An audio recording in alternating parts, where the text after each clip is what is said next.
Last year, if you recall, those of you who are here, we piloted a president's panel, and we had 4 presidents from our schools speak to service learning and their thoughts of how we might better integrate service learning on our campuses. And your feedback was overwhelmingly positive about this particular piece in our program. So we decided to try it again this year. And we're very, very fortunate that 3 presidents were able to find time in this very, very busy part of the school year as we're getting things ramped up to start up once again. 3 presidents were able to carve out a little time in their busy schedules to join us this afternoon. Your programs indicate a 4th president, Dr. Frank Pogue from Grambling State University. Unfortunately, he could not make it at the last moment. I think it's very important that we hear from our folks at the helm because, as I mentioned in my opening comments this morning, the President's support and the Provost's support and the Vice Presidents of Academic Affairs support in this grant has been overwhelmingly positive, and it's the real reason why we've been able to tout the statistics that we've been mentioning here today of 16 years of volunteerism as a result of our service learning grant. So I'm especially pleased to welcome 3 distinguished gentlemen, starting with the person on my immediate right, Dr. Stephen Hulbert, President of Nichols State University. Seated beside him is Dr. Randy Webb, President of Northwestern State University.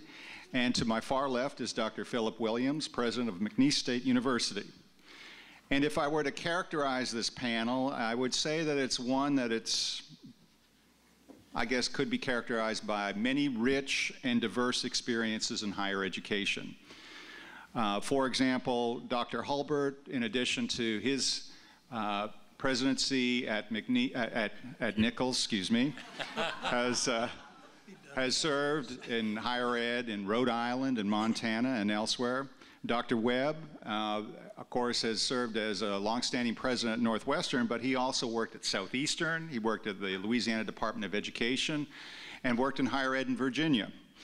And Dr. Williams, who recently joined us at McNeese, had worked in North Carolina and Alabama in senior higher ed positions. So we've got a trifecta here of diverse experiences, and I think it'd be important to hear from each of these individuals. They come with different perspectives on this important topic. So what I've asked them to do is to start our discussion today by answering the following question or statement. Given your unique and varied backgrounds, share with us your thoughts about the importance of service learning and its role in the achievement of your institutional mission. And following their remarks, we'll have some time for Q&A to explore their thoughts further, and Steve Grusbeck is going to help us with that aspect of the program. So, Dr. Hulbert, why don't we turn things over to you?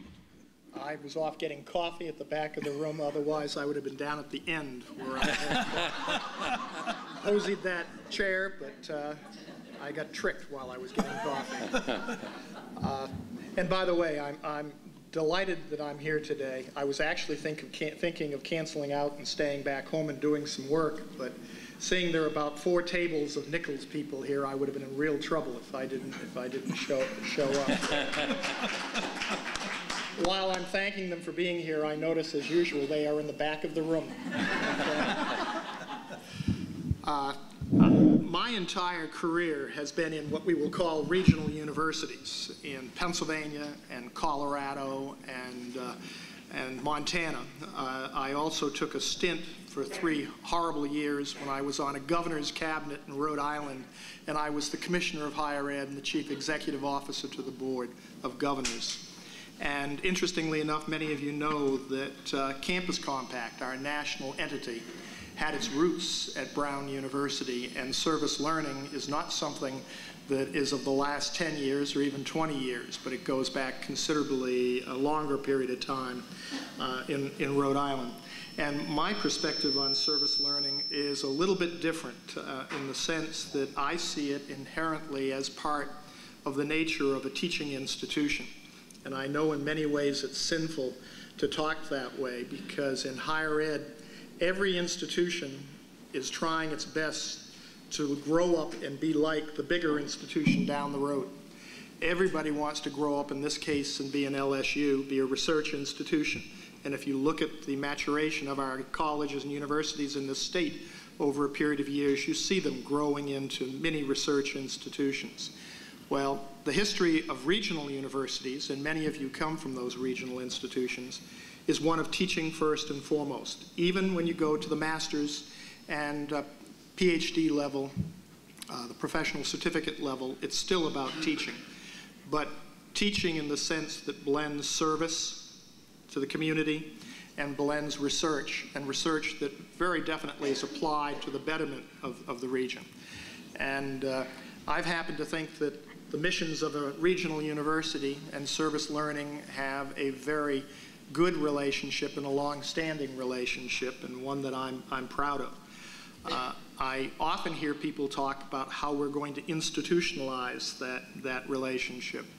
Well, I'd probably suggest that the reason we have service learning in this country is because of teachers and administrators who are committed to providing this programming. For the most part, it did not grow out of administrative initiatives, even though this one of recent years has had some grantsmanship support. But the history of service learning that goes back 3 decades and more really came out of you teaching, the teaching faculty, and a number of administrators in student affairs and other areas that chose to see the need with this generation and a couple of past generations to return to the prior relationship where we gave back to our community. And we did it in many ways. We found the need to do it through the classroom to connect our students back to those communities and to better reinforce what they're learning in the classroom. And that, simply stated, is the relationship that I think, or the role of a regional university in the United States. It's what we should continue to be about. And even though we're going through difficult times of crisis everywhere in the country, and particularly here in Louisiana, we simply have to keep focused on the role of a teaching institution and one serving our region. Thank you. Dr. Webb. Can I say amen to that?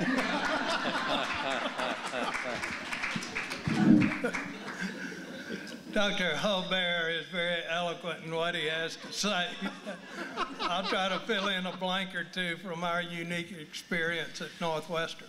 Brad did point out the fact that I had the good fortune of working at the state level in higher education in Louisiana, and that was an education in and of itself. In my job, I was responsible for assembling and chairing meetings, statewide meetings of the deans of education from every corner of the state of Louisiana. You learn a great deal there. But you also learn a lot about the importance of teaching in not just the field of education, but throughout the university. At Northwestern, our mission statement says that we are a responsive, student-oriented university.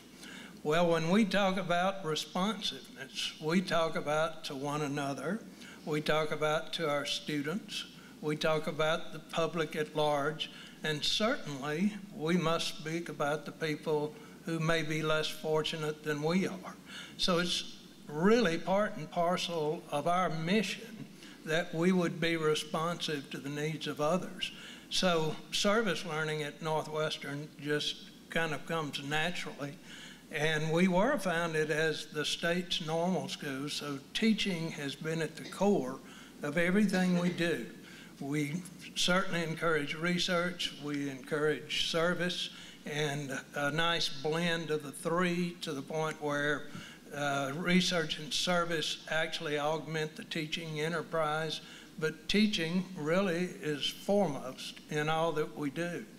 I was thinking driving down here that in teacher education, in nursing, social work, journalism, you name the field, business, computer information systems, those kinds of areas, clinical psychology, counseling. You know, we don't have to have practica, do we? We don't have to have internships. We don't have to have field experiences. We don't have to have cooperative education. We don't have to have clinical experiences. But we have those things for a reason.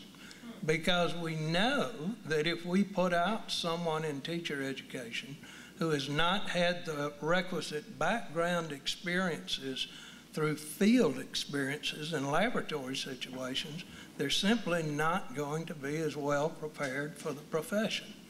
Well, you might add to that the very same kind of thinking when it comes to all of our curricula at the university. My way of thinking is that each and every program would benefit by an experience of this nature.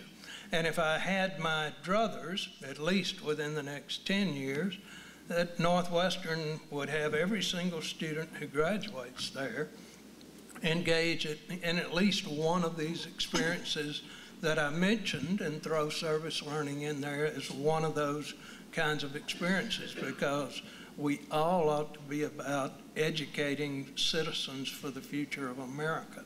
And the best citizens are the ones who are engaged in their communities.